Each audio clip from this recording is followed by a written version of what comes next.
Of hearing that, and obviously we have a deep team. We have a great team. Tyrese, for good reason, Olympic gold medalist, leader of the team. Pascal Siakam, also NBA All-Star and stud for our team. We got a lot of those, but Tyrese playing. The straw that stirs the drink is good news, so I'm happy to hear that. Now, around the NBA, I hear we potentially have some breaking news. We do have news. So I was standing on the side. I was making phone calls. You know, I'm getting ready to come on PMS. We're working. I do have news.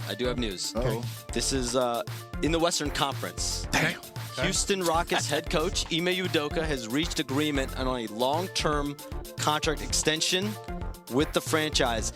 It makes Udoka one of the highest-paid coaches in the NBA right now. Right. Congratulations, Ime. Wow. Coach. This is an 8-figure deal annually, I'm told.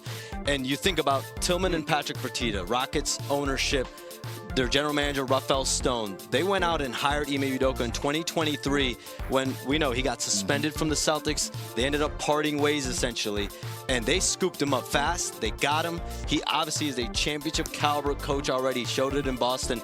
And there's a stat I saw. In his 2 seasons there, 93 wins in Houston. The 3 years prior to that, they had just 59 wins. So they won 52 games this year, the number 2 seed. Playoffs for the first time since 2020.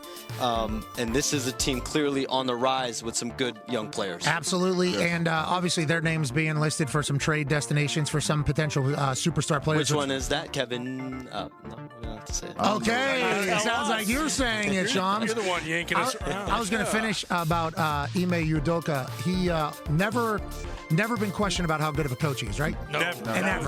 Never. Even in Boston, it was... Oh, he's such a good coach, though. That's all everybody kept saying when everything went down. Finals. Yeah, going to the finals first year. Yeah, absolutely. And when the Knicks call and ask if he's available, does that help for his leverage, or is this already kind of in the works? This has been in the works for a really long time.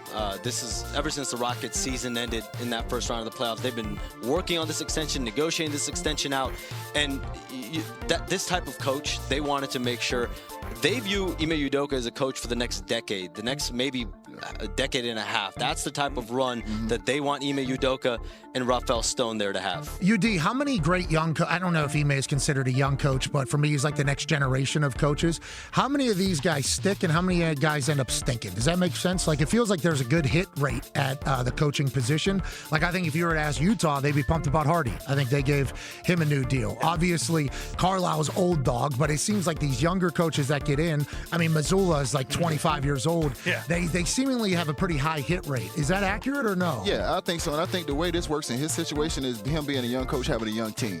So he speaks that language. He's relatable to those guys. They follow his leadership, and he understands. I'll tell you, when we used to be in those series against Boston, and I've mentioned this before, when I looked down to the huddle, it was Ime Udoka leading that charge.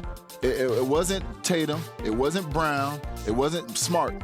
It was him leading that charge. He was the leader of that group. He was the leader of that team. So you take a young team like this, and 15 guys embody his personality, 15 guys embody what he's all about. Now you got something to work with. Okay, let's talk about something to work with. KD there. Now, I think there are some people that have some KD fatigue at this point. Not us.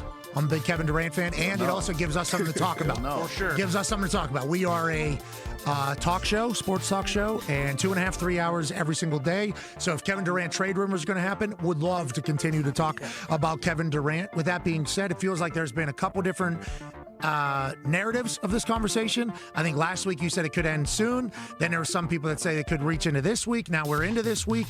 What are your thoughts on the KD trade stuff? And are the Rockets, is that the next move after they handle Ime? Yeah, I mean, Pat, the longer this drags out, the more we're going to be talking about it. Kevin Durant's one of the best players in the league still today. He's going to go down as, what, top 15, top 20 50, player 40, 90. of all time, top 10 player of all time. Sir. So, and his stats, I mean, this is what he's doing even at this age is remarkable. So he deserves that. Yeah, I mean, there was definitely a feeling last week, but at the end of the day, the Suns know if they're going to trade Kevin Durant, they clearly have a price threshold they want met. And I had one team tell me today, it's kind of a game of chicken at this point. From the Rockets to the Heat to the Minnesota Timberwolves, it's literally one or two pieces away, either which way, that can get a deal done. But at the end of the day, one of these teams has to meet that threshold to get something done. The NBA draft is about a week away, so could this go into the NBA draft? For sure. But I don't think the Suns wanted to. I don't think the other teams wanted to. You want to get those deals done. So my understanding is they're in active conversations with those 3 teams specifically on trying to get a deal done for Kevin Durant, having their price threshold met. I would also not be surprised if this has 3-4 team deal scenarios too. This is also something that could branch into much more than just being a 1-for-1 trade. Okay, the NBA, whenever there's like 4 teams involved so that everybody can get the price right, is wild. It's I don't know how the deal makers get it done. Good luck to all parties. There's obviously so many different parts to get a deal done, especially at this level. Now, I think I read a quote of yours on the First Take Lower Third yesterday that said Phoenix is going to take the best deal, even if it isn't one of Kevin Durant's desired destinations or something like that. Where'd you say that, and is that accurate? Are the Phoenix Suns looking for the best deal right now for Kevin Durant, regardless? No doubt. In their mind, they are.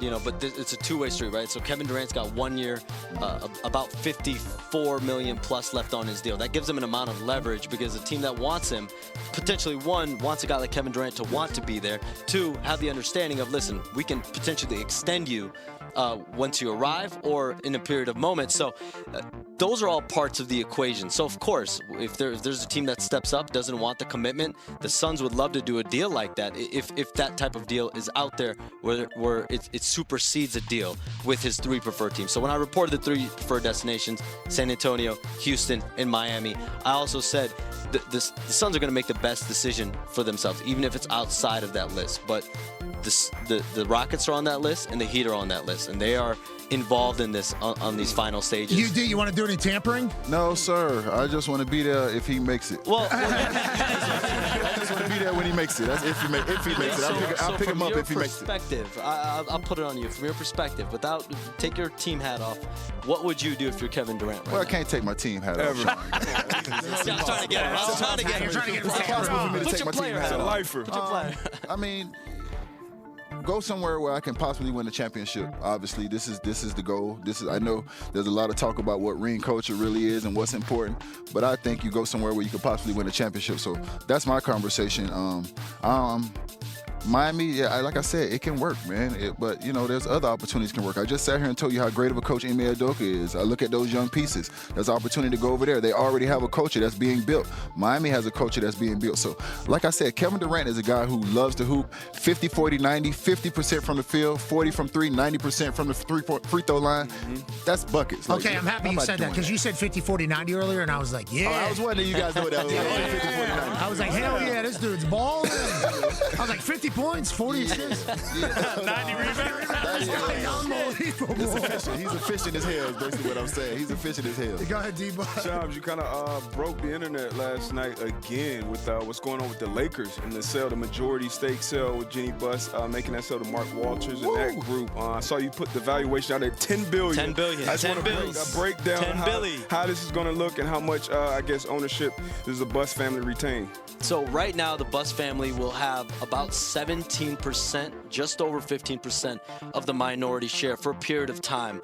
I'm not quite sure, but usually with deals like this, there's provisions in it where the majority owner, in this case Mark Walter, will eventually potentially buy that out. So we'll see when we get the fine print exactly what that looks like, DB. Jeannie Buss will stay on as the governor for a period of time.